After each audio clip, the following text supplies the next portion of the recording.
អង្គុយចុះ Please be seated.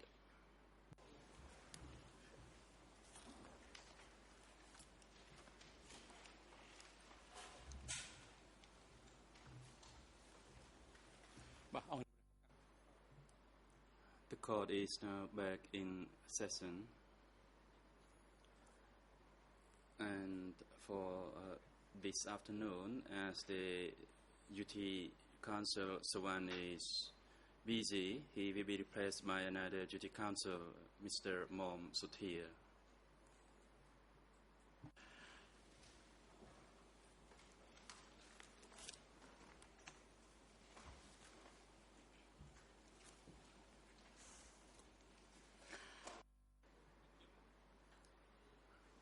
President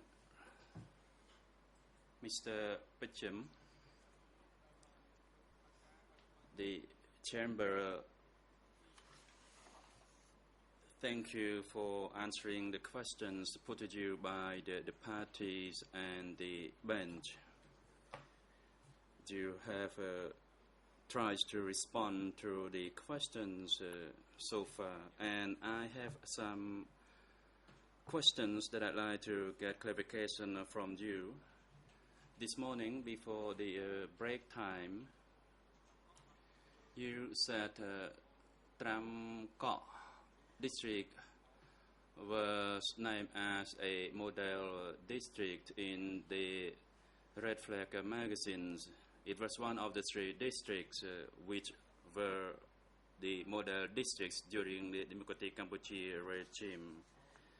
Can you tell the court as on what criteria Tram Kok district was awarded as a model district during the Democratic Cambodia regime?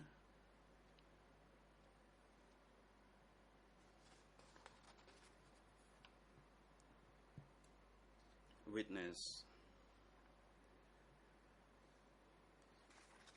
Good afternoon, Mr. President and Your Honors. I'd like to give you the reasons that led to Tram Kok district being awarded as a model district in that particular sector. There are several reasons. However, I would like to mention the 3 main reasons as follows. One is the good gathering of force.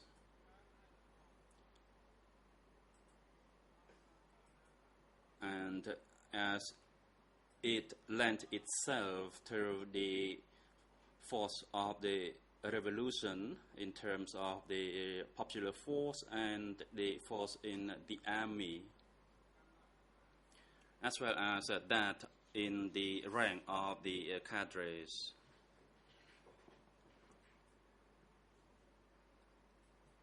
The second reason is that the majority of the population in the district is either at the middle class level or at the lower class level, and they were loyal to the revolution.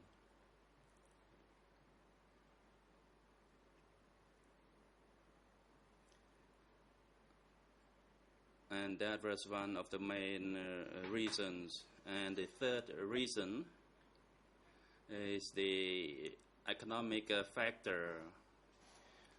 It was one of the poorer districts, as the land was not that rich, but despite that, the production was better than other districts, and that's thanks to the effort of the people living in the district as well as that of the cadres. We could harvest twice, that is in terms of the rice production, and we also yield the cassava production. We could self-sustain, and with the surplus we provided to various parts of the country. And these are three main reasons for the award. President, thank you, Mr. Pichum.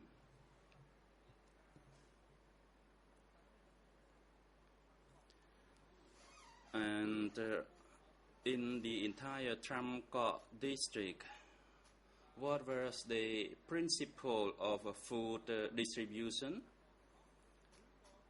Was food distribution equal through all the cooperatives within the district, or it was based on the rice yield in each cooperative or commune?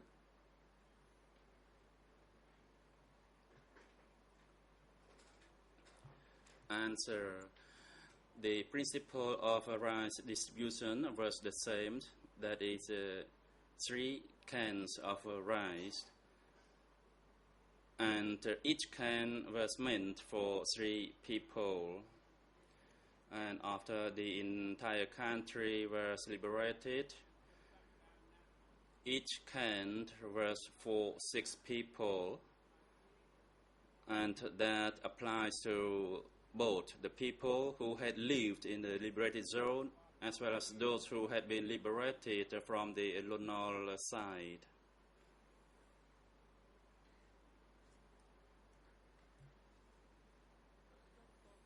Question.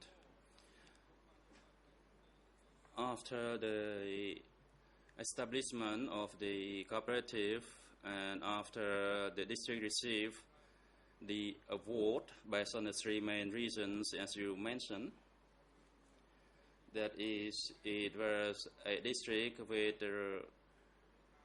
where the land was not that rich, but the production was more than the other districts. What's going to happen to the food distribution? Was it the same, that is, the food distribution was equal to all cooperatives and communes within the Tramco district?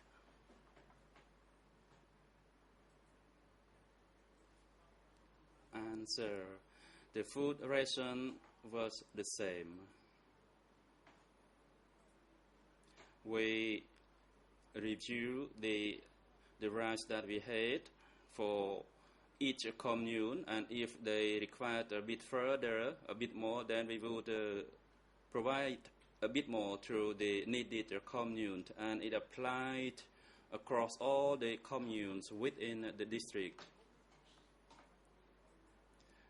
And of course, for the commune with the surplus rice produce, we would take it to the district and distribute it to the commune that needed the rice. So we had a figure at the district level as to which commune produced the surplus and which commune needed more rice. Question. You just mentioned that the food ration was equal across Tramco district. My question to you is the following. Who or which body had the authority to make that decision, that is to provide an equal food ration to everyone within the communes across the Tramco district?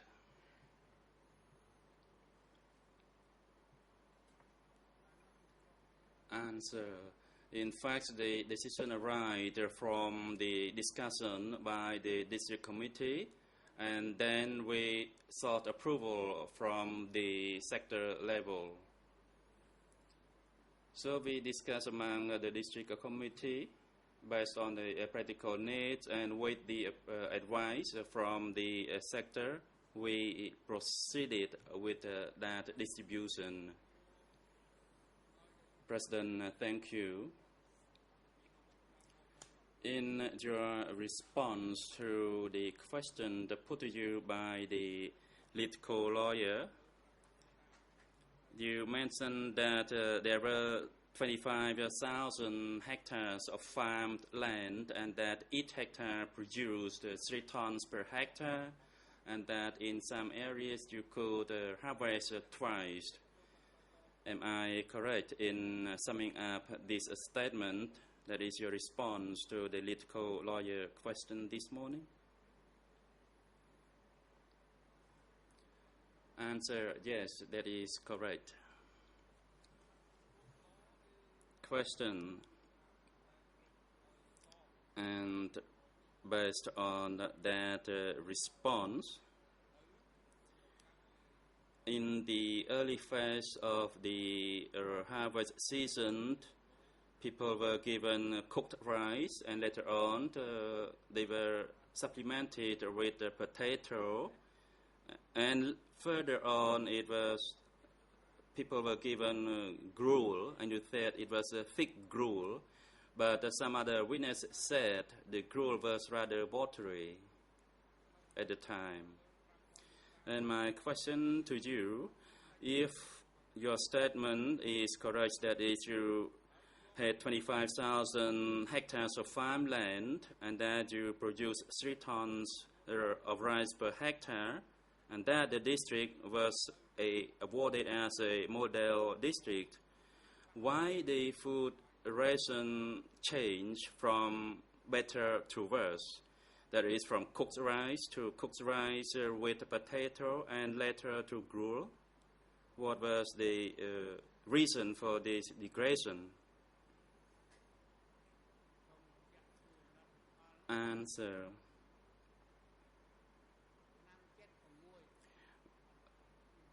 The rice produce and the lands that I mentioned was for what we reported in 1976.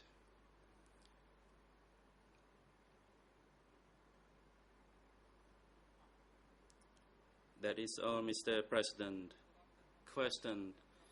Does it mean that in 1976 all the people in Tribunal district were given cooked rice for the whole year?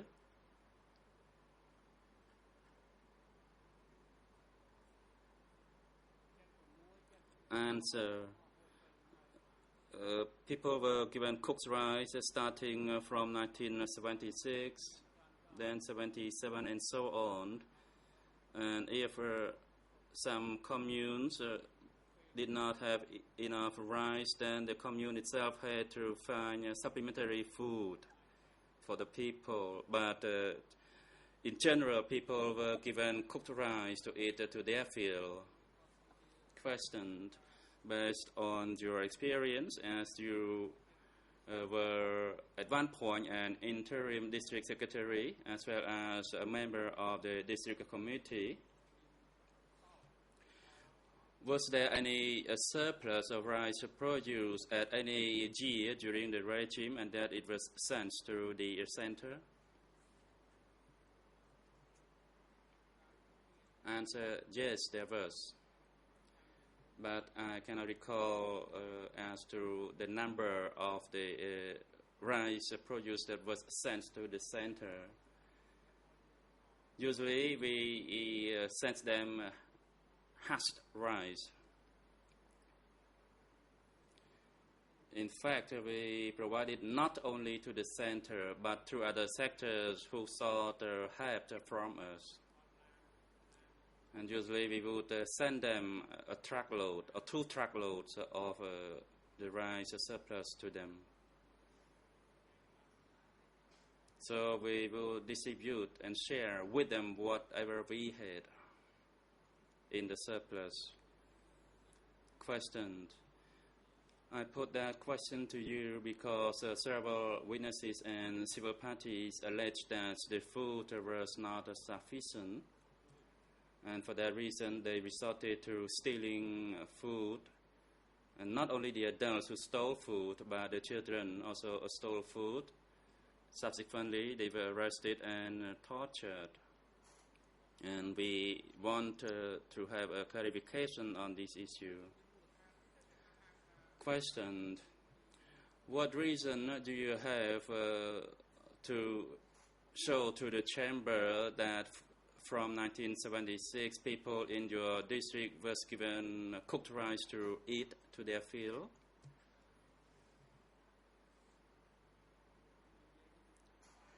And when I talked about cooked rice, I refer to gruel, thick gruel, and they could eat to their field. And before that, yes, sometimes the rice was not sufficient. However, since the harvest in 1976, then the food was given, enough food was given to the people in 1977.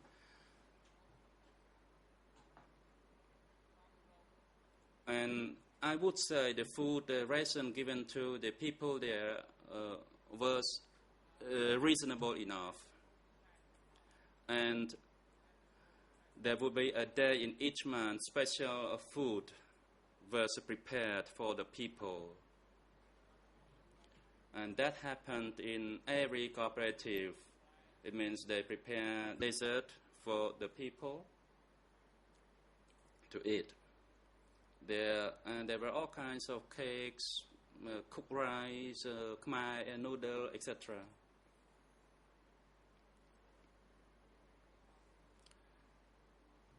And usually it was the new people who ate more. So some of them could eat even 10 bowls of rice, and some of them collapsed when they returned to their sleeping quarter from overeating.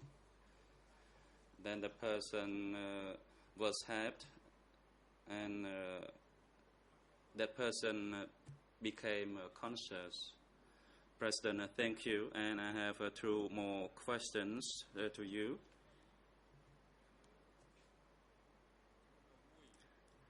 One question is related to document E3/401, and another is E319.1.18.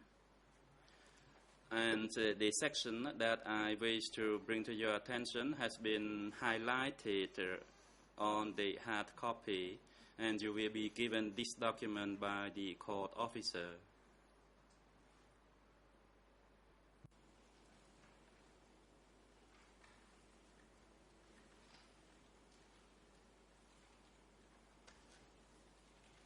I'd like now to ask you a question in relation to document E3/401. That is a statement of interview. In Khmer is 00373478. In English is 0038128, says the President, and I don't have the document in the French language. And Mr. Picham, please refer to the highlighted section of that document. And a sticky note is also stuck on that paper, and it should be the last page of that document. In that interview, you state that the Mok gave instructions in a meeting that people should not be killed.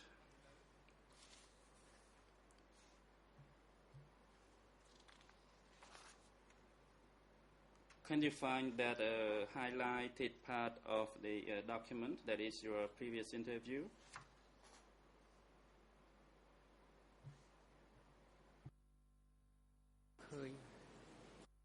Witness, yes, I see it. President, thank you.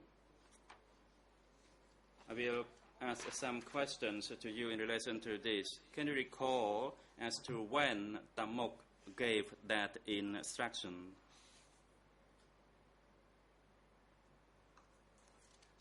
Answer, I cannot recall it. Question, when you were was it during the time that you were a member of the Term Committee, or during the time that you were an interim secretary of that district?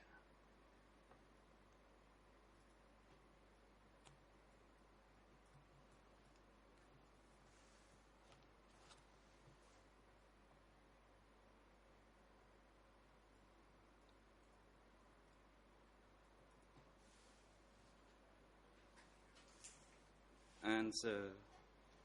I cannot recall the year that he gave that instruction. However, it was at the time that I was a member of the district committee. And sometimes he told his daughter about that matter. So at one time he gathered us and gave the instructions on the various topics, including this very topic on not to kill. President, thank you. And can you tell the chamber what had happened in Tramco district that led Tamok to give such instruction to the district committee?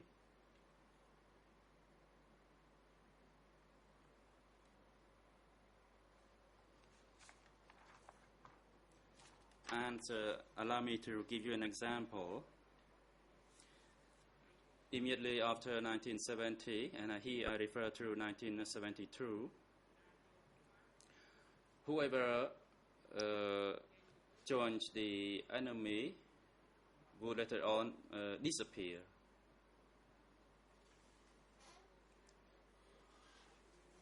People were recruited, and then one person would be appointed to control those recruits within the district.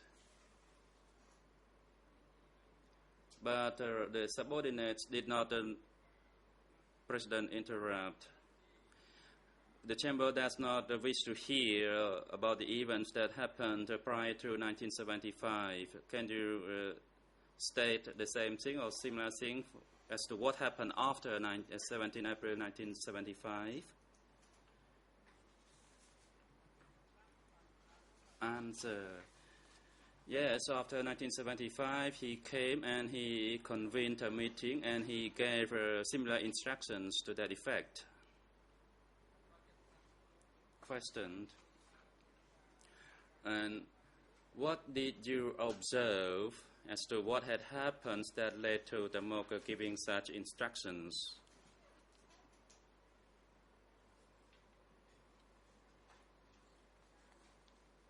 Answer. Through my observation, yes, it happened.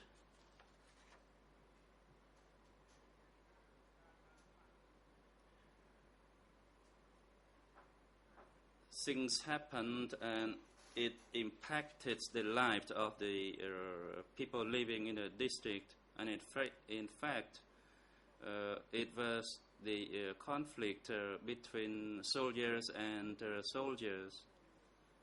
Although they used to know one another previously or when they were young. However, after the conflict, those soldiers had been arrested, as we, the district level, did not have the authority to make the arrest of soldiers. And for that reason, he came to make that announcement. And in fact, those people were the relatives of Tamok. Questioned, what did he mean when he said that people should not be killed without thinking?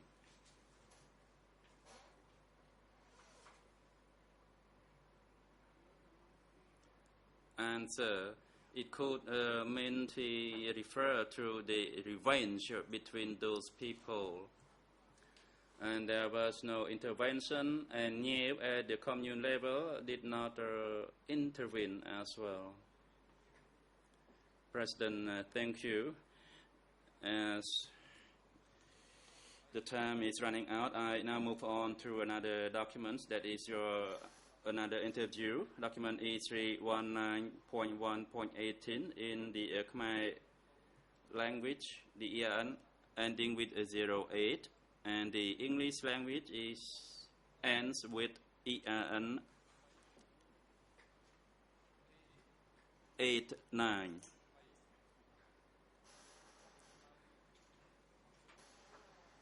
In that document, you state that you received a letter of instruction from Phnom Penh in August 1978 to stop the killing. And that letter was issued to all zones. And it was a general instruction given to all zones. Can you find that highlighted portion on the document?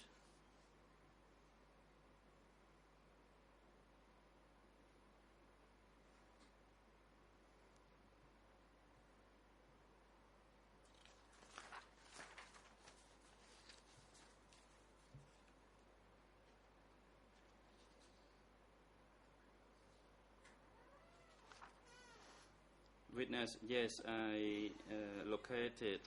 President, thank you. Is that a statement correct? That is, when you provided your statement to the investigator of the Office of the Co-Investigating Judges?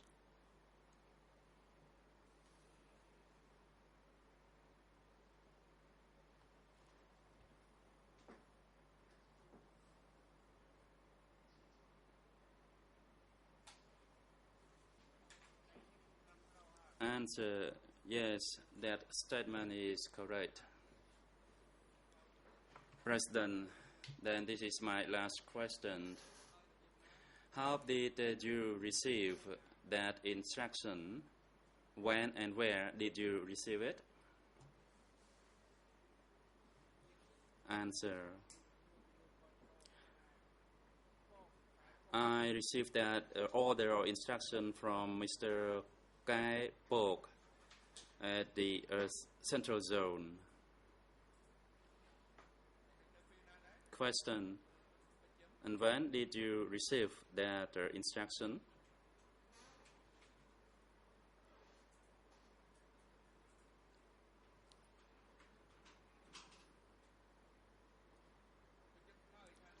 President, Mr. Petchim, please respond to my last question as to when you received that instruction. Answer, it happened in August 1978, but I cannot recall the day that I received it. President, thank you, Mr. Witness. I do not have any further question for you. And the chamber now will hand the floor to the defense teams. And first, to Nuon Chea defense to put questions to this witness. You have the floor.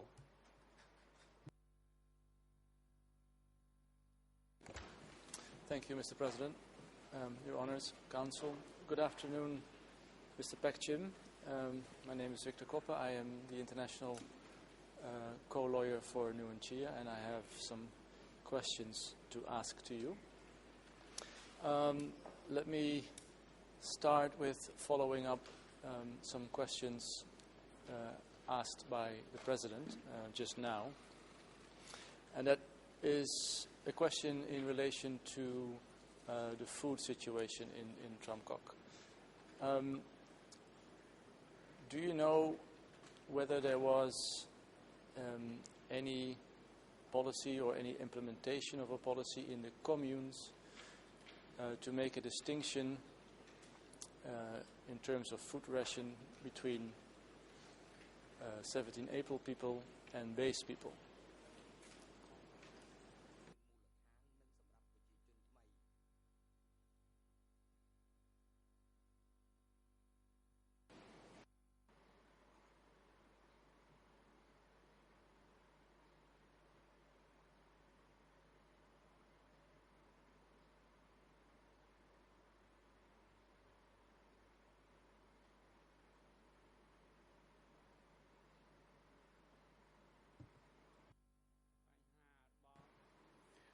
On the issue of food distribution,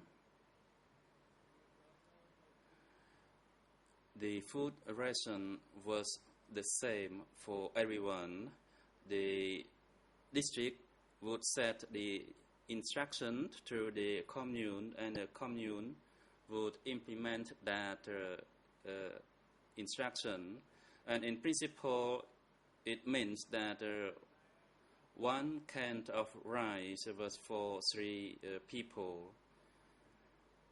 However, in reality, some people could not eat to their fill, and as a result, we decided to have a special day each month so that they could whatever they wanted to their fill, and that applied all across the district.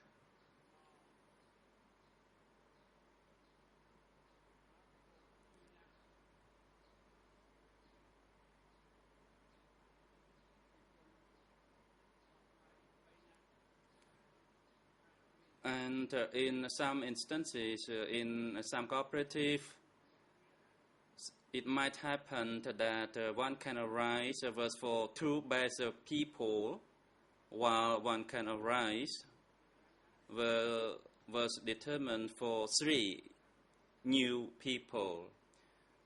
And I admit that we did not control everything and learned about that,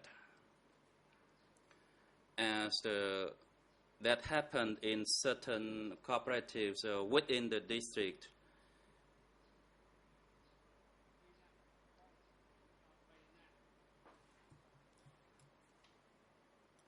So let me clarify, in certain cooperatives there was a shortcoming where best people were allowed to eat 1 can of rice for 2 people, while the same amount of rice, that is 1 can, was for 3 new people.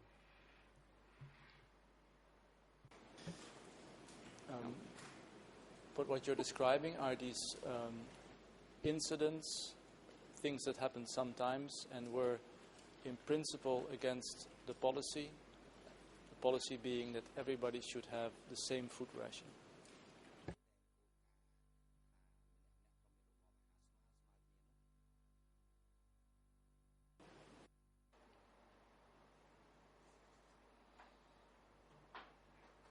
Yes, it was against the policy. It was not in line with the policy. We made our level best to be in line with the policy, but we could not.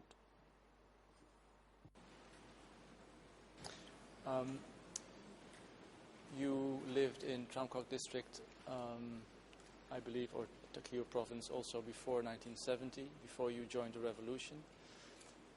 Are you able to make a comparison with the food situation of people before the establishment of cooperatives and after the establishment of cooperatives?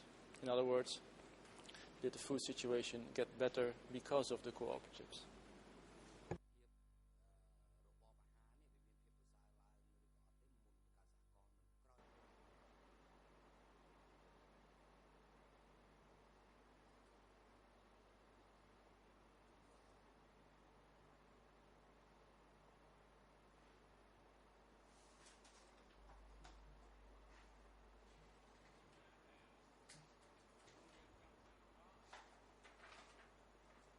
The food situation before the establishment of cooperative, they had their private food.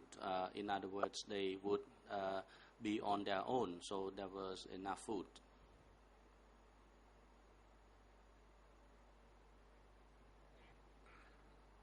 And that was it. And after we established the cooperative, we had to discuss what we had to eat in the cooperative. Would you be able to mark a point in time between 1975 and 79 that you and others thought that the food situation was adequately solved?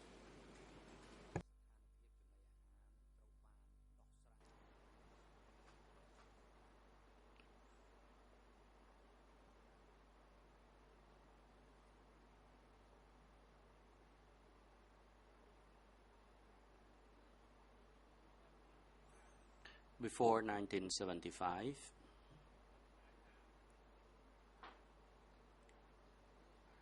The food issue was resolved by individual family. They produced rice, and then if there was a surplus, sometimes there was surplus in rice production in each family. But when we came together, the rice would be put together collectively. We actually had rice, but there were certain areas when certain places when we did not have enough food, but there were in other places where the food was adequate.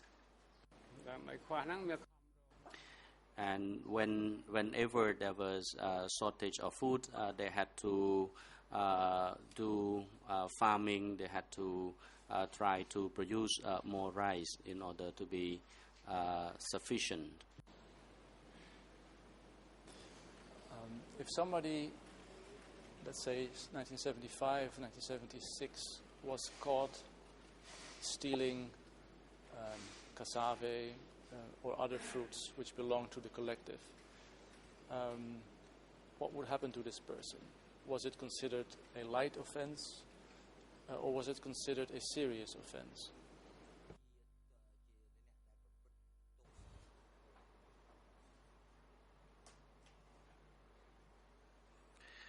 At that time, those who were caught of stealing cassava, they were considered committing light offense. And if somebody had committed such a light offense, what would usually happen to this person?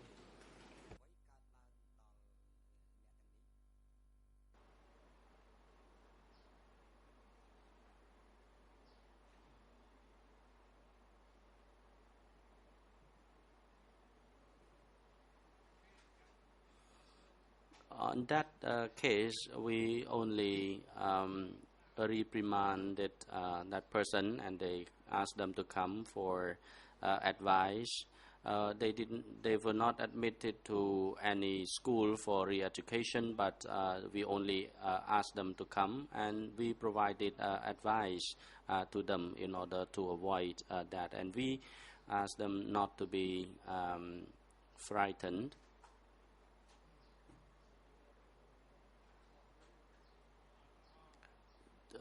We only advised them to the effect that it was not a good conduct, it was not a good behaviors, and they had to correct themselves. That was it, and we had to advise them. That was it. Would you be able to tell after how many times stealing and then being caught stealing, somebody would finally be sent somewhere for re-education? After how many times somebody had to steal something in order to be able, or in order to be re-educated?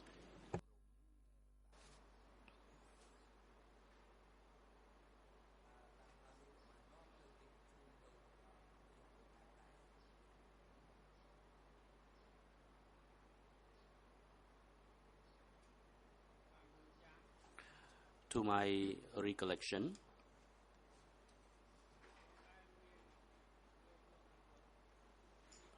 never had we ever sent those people out for re-education.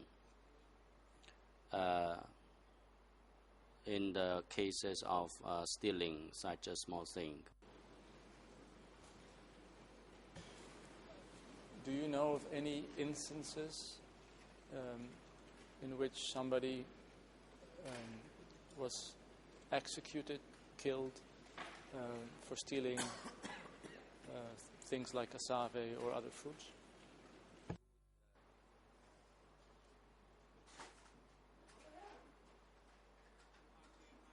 No, I never knew of such an instance.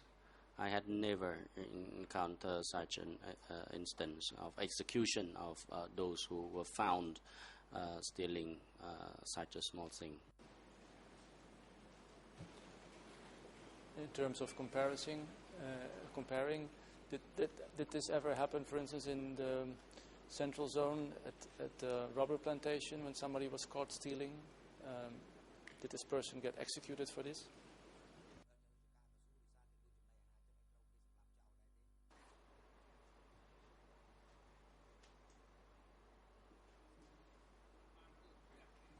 I never saw it. Do you know whether the policy that you described in relation to minor offences would be or was the same in other districts of Sector 13 and in other sectors in the Southwest Zone?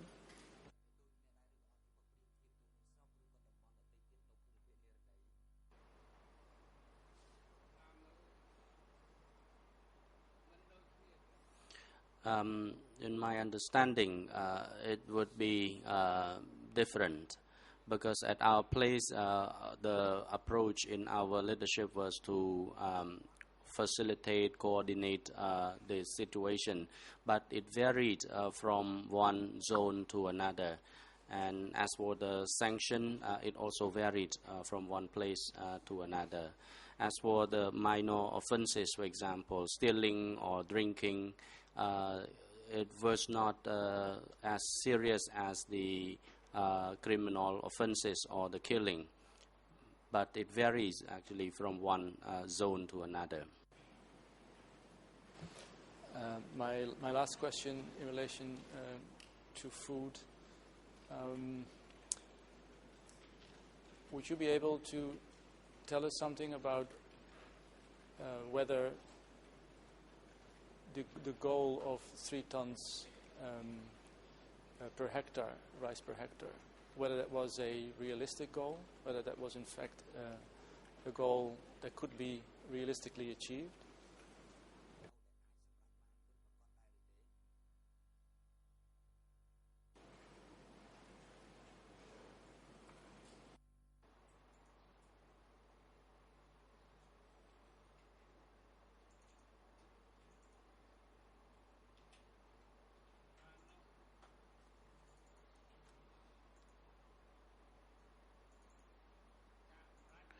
At the time, the decision did not come from me. It came from the sector and the MOC.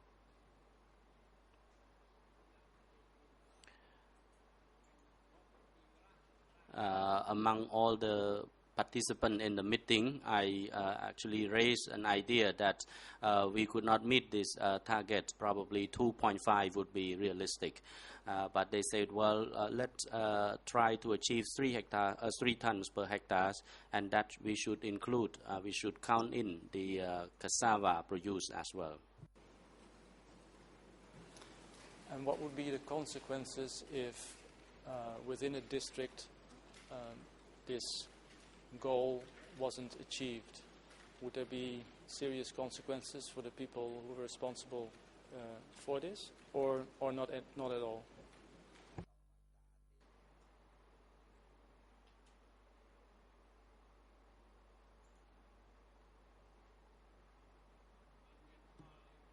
No consequence whatsoever for the responsible person or for the district. So we tried our best, and then we increased the frequency of transplanting the rice 2 times per year. So the shortcoming, it was the experience. Generally, it took 3 to 5 months to harvest rice. Would it then be fair to say that in your district and maybe in other districts, the people were not forced to work extra hard just only to achieve this 3 tons per hectare? Is that correct?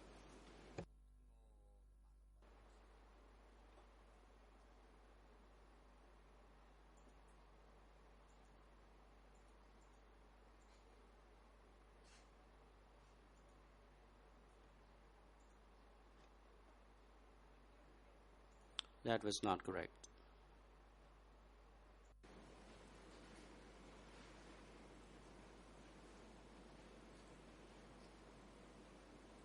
maybe something went wrong in the translations. You agree with me? Is that how I understand your answer?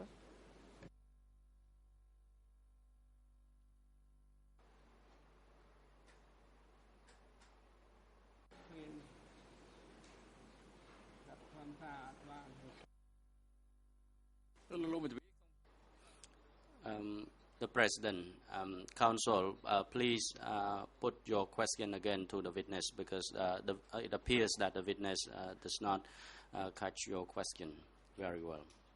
Yes, it's because of the double negative. Mr. Bekchim, do you agree with me that in your district it didn't happen, that people were forced to work extra hard just to achieve this 3 tons per hectare?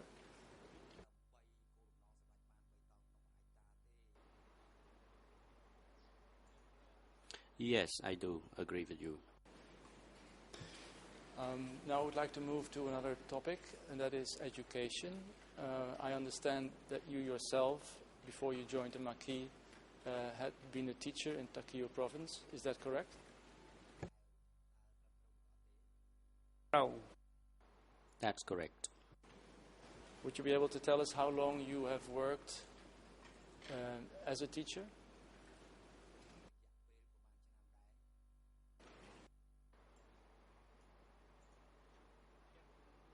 From 59 to 70. It was during this period, around 11 years.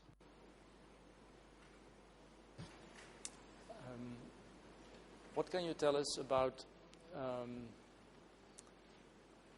the goals of the CPK and the goals of Democratic Kampuchea in terms of education?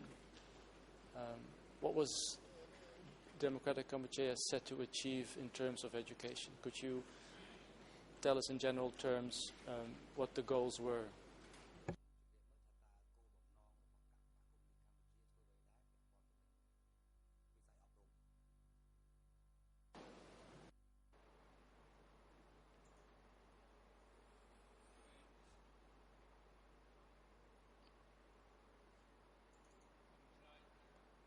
It was very long, but the ultimate goal was to be developed, to turn Cambodia to become a developed country like others countries around the world.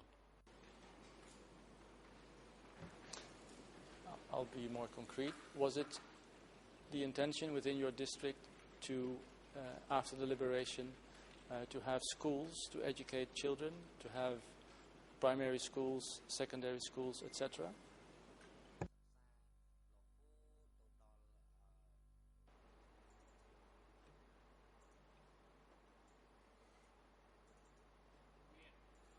Yes, that was. គោលបំណងគឺ The purpose was to organize in respective district, not only within the district but within the province.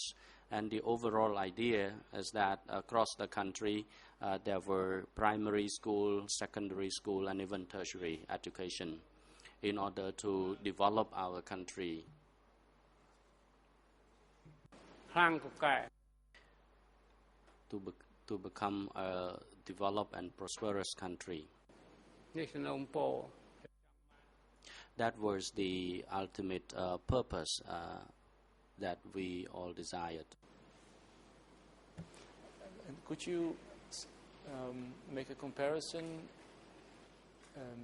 as to how the education system worked in 1975, 1976, and 1977 in Tram Kok district as opposed to how the education system was before the Civil War?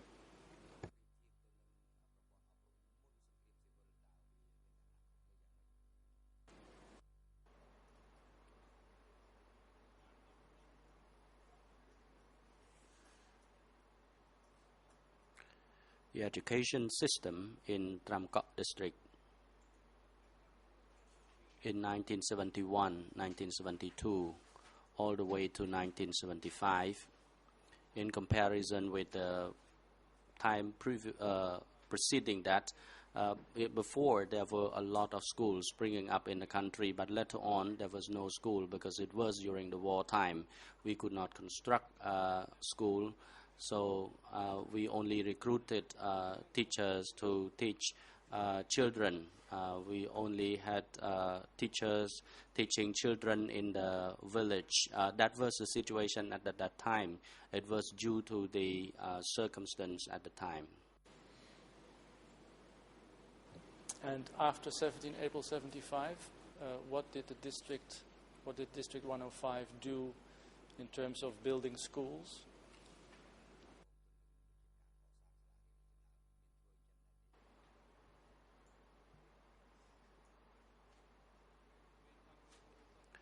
At that time, they constructed small huts. There was no formal school structure. We only assembled some tables and put in the hut in the villages. And in certain villages, there were no more such class, and in others, there were. Was it a priority in your district to build schools?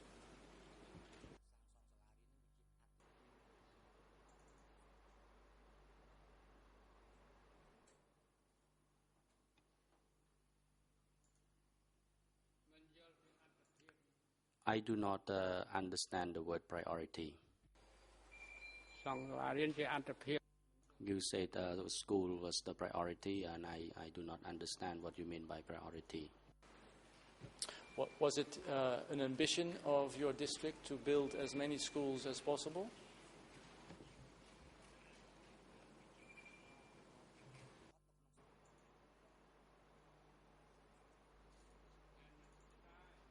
It was not an ambition, but it was our priority. It was our good intention. It was a good intention of our people, of our parents, of our nation. That was the only way that our country could develop. Without school, everything would be dark. Thank you, Mr. Pak Chim. Now another subject that is the subject of health care. What can you tell us about policy within your district in relation to access to medicine, access to hospital? Concretely, was there any difference in treatment between base people and new people when it would come to being admitted to a hospital or being able to have access to medicine? Was there any difference?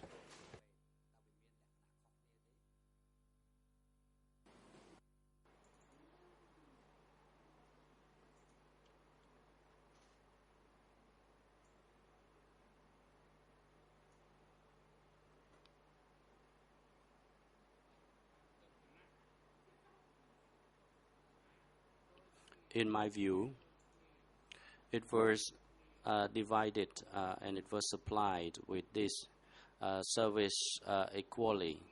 But in my personal analysis, it would not be exactly equal. There would be different from one place to another.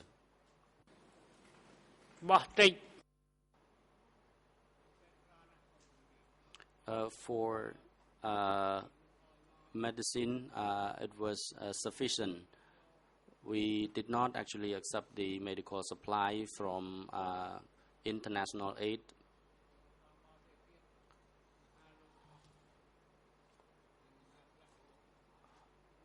At that time, we did not accept the foreign aid, and we did not accept the medical supply from international aid.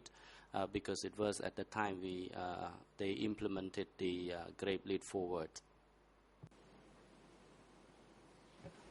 I might have a follow-up question on that. But my first question was: do you know if a new person would get sick, seriously sick, he would be admitted to the hospital, and it didn't matter if he was a new person or a base person? Is that correct?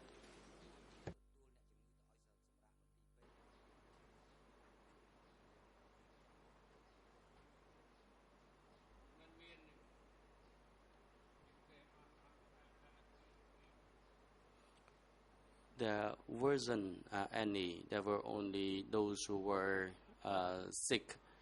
They would be admitted to hospital, and we went to the hospital to visit them and to encourage them, and particularly to provide them with enough food to eat. And if they lack of food, they would have to request to the village or commune nearby to supply to the hospital, because the district has already issued that decision. So we had to try to provide that service to the people, but the shortcoming was inevitable. Would you agree with me that in your district, in terms of food, medicine, education, there was no discrimination against 17 April people?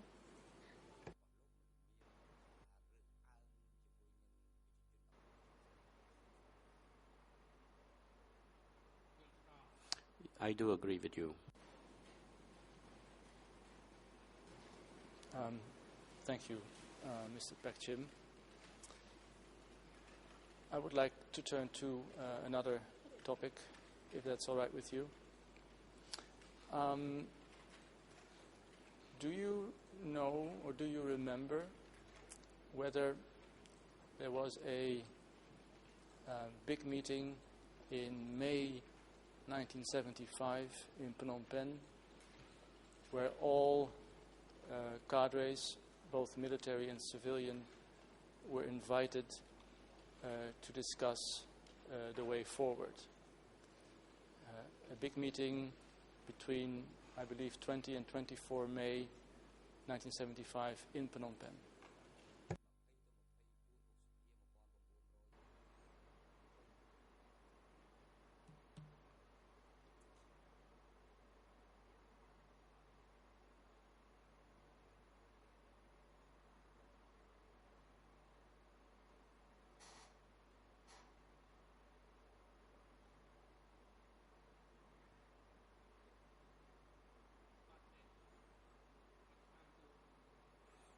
No, I did not attend that meeting. It was a big meeting where apparently hundreds, maybe even almost 1,000 cadres were collected together, convened together to discuss the way forward. Do you know maybe whether your fellow district committee member Com had gone to that meeting in May 1975?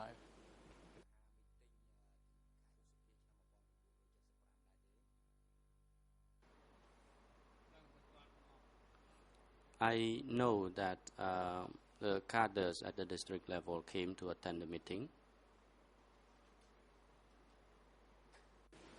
And do you remember whether Com, whether she went to that meeting? And if yes, do you remember when she came back,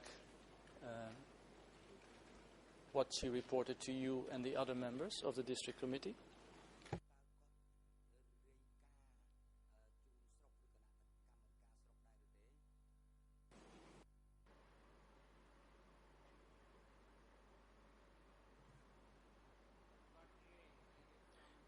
Yes, she reported to us about that.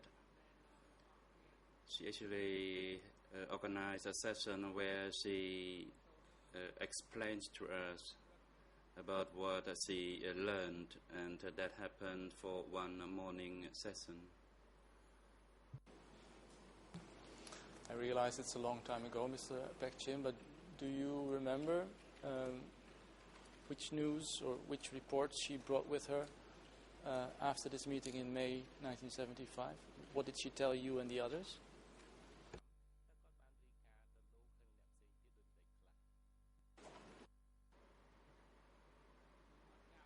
I cannot recall it. It has been a long time. Maybe I can help you a little bit. Do you remember whether she said to you and the other members that there had been discussion and instructions on, for instance, the abolition of money and the abolition of markets.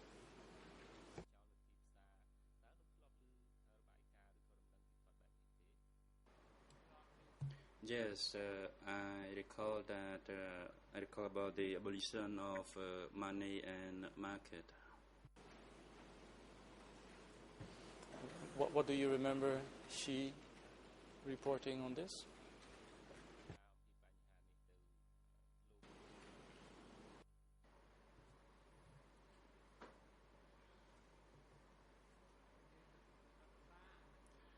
She talked about the closure of a market and that the money was no longer used. That's the only two main things that I can recall. Do you recall whether she said anything about disrobing or defrocking of the monks?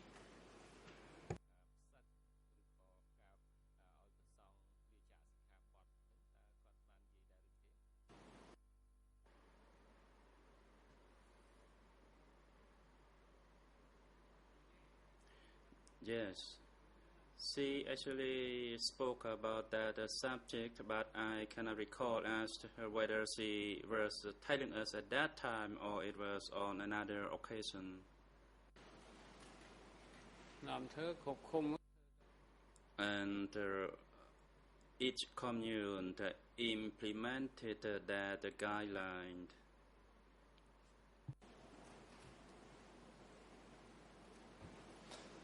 Do you remember whether she came back and said anything about what should happen to people who had been former Lon Nol government officials or former Lon Nol soldiers or military?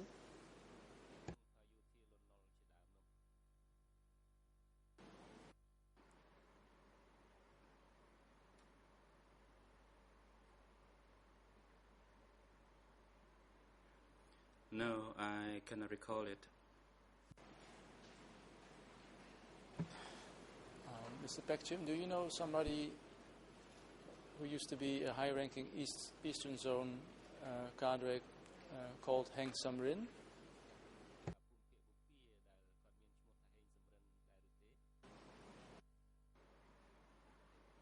No, I don't. Because I was not familiar with the situation in that zone.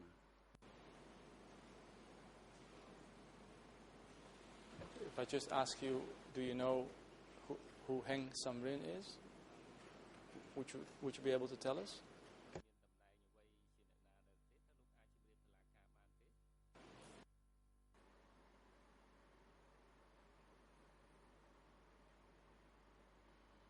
No, I don't.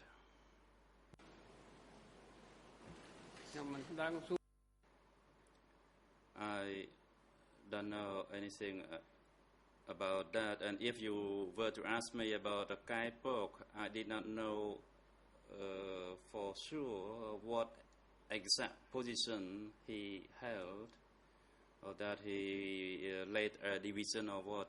I am not sure.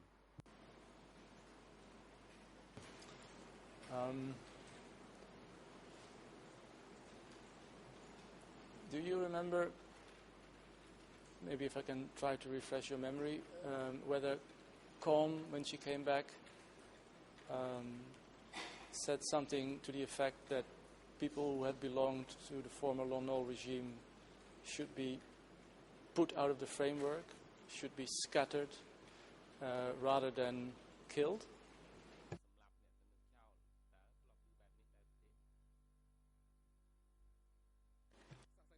President, witness, please wait, and the Deputy Co-Prosecutor, you have the floor. Yes, counsel at this time is leading the witness. I'd have no objection if he wants to use Ben Kiernan's research and ask the witness if that refreshes his recollection.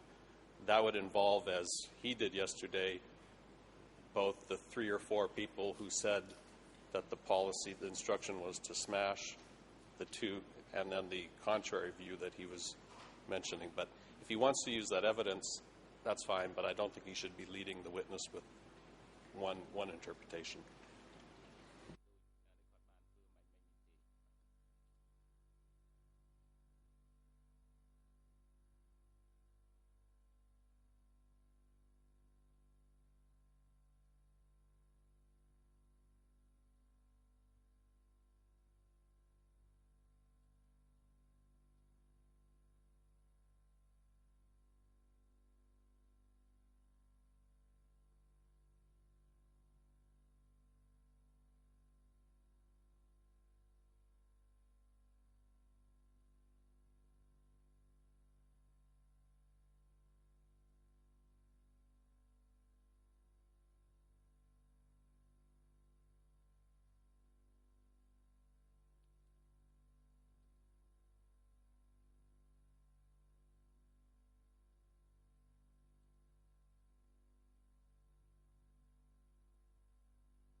President, the Chamber agrees to the observation made by the Deputy Co-Prosecutor that question was a leading question, and witness, please do not respond to that question. And Counsel Copper, please rephrase your question and try to avoid any leading questions which are prohibited in the proceedings before this chamber. Yes, Mr. President. Mr. Pekchim, does the word Komchak mean anything to you?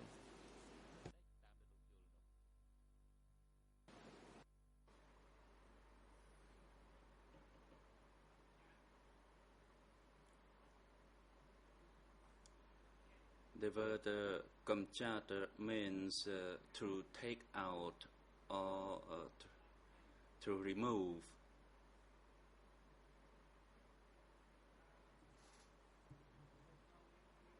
That word was used in the party lines, and it stands to get rid of personal feeling, to get rid of personal ambition, and to build a good positive stance in place of the negative ones.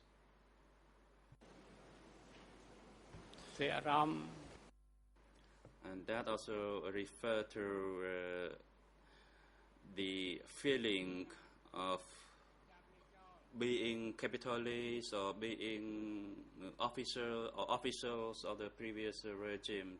So we need to get rid of these kinds of classes and build our own stance. And we have to strive our body, ourselves harder in order to conform with the labor and the peasant class. And indeed, partly we succeeded in the reform. However, there will be always consequences of actions as a matter of cause and effect.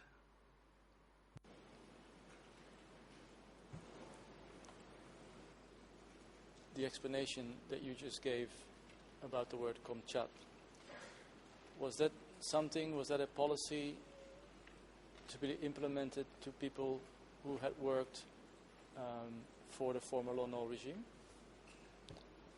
To re-educate them, to take them first out of the framework, but then re-educate them and then reintegrate them back into the society?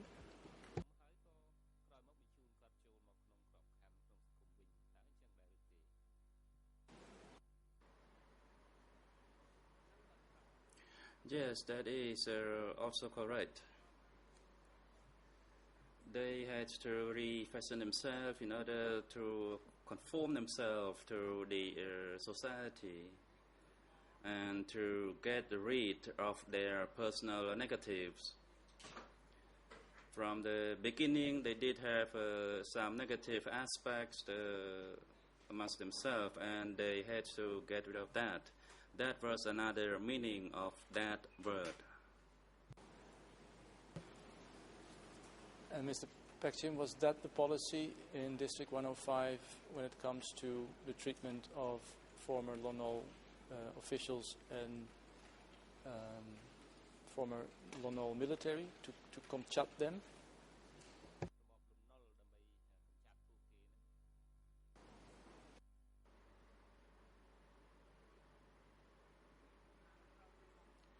Yes, that statement you made is also correct. It's the word that was used.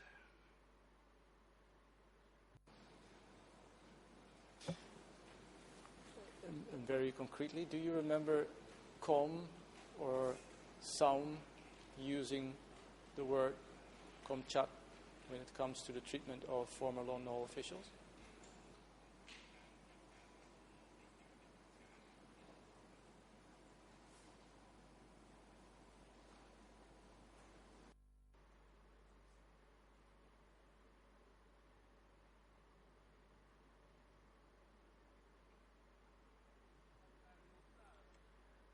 I rarely saw them use that word. That is to the word comchat for this or for that, or to use the word comchat for the former Lunal soldiers. And as I said, the word was mentioned and used during the study sessions. That is to comchat the bad people or the things that would not benefit. And when it comes to the former Lunal officials or Lunal soldiers, only the elements that are not good would be comchat, and not the good elements of those officials or former soldiers. And if people did not understand the connotation of that word thoroughly, they would use it for every context, including on the women.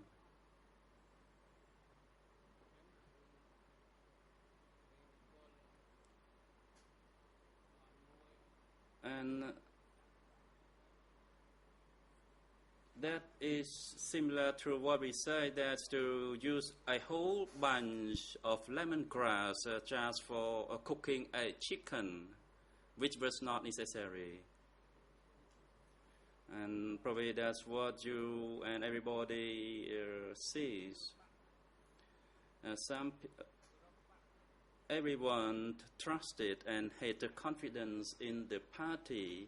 They blindly followed the party without making any consideration. So in that sense, they believed that by the time they returned to the dining hall, the food would be cooked, the rice would be cooked, and the chicken would be cooked.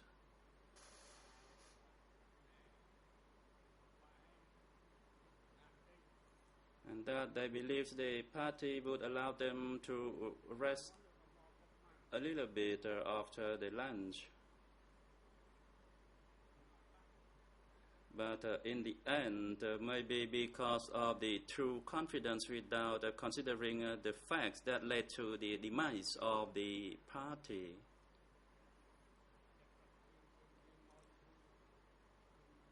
And people flooded to join the party in 1970. They simply followed the lines.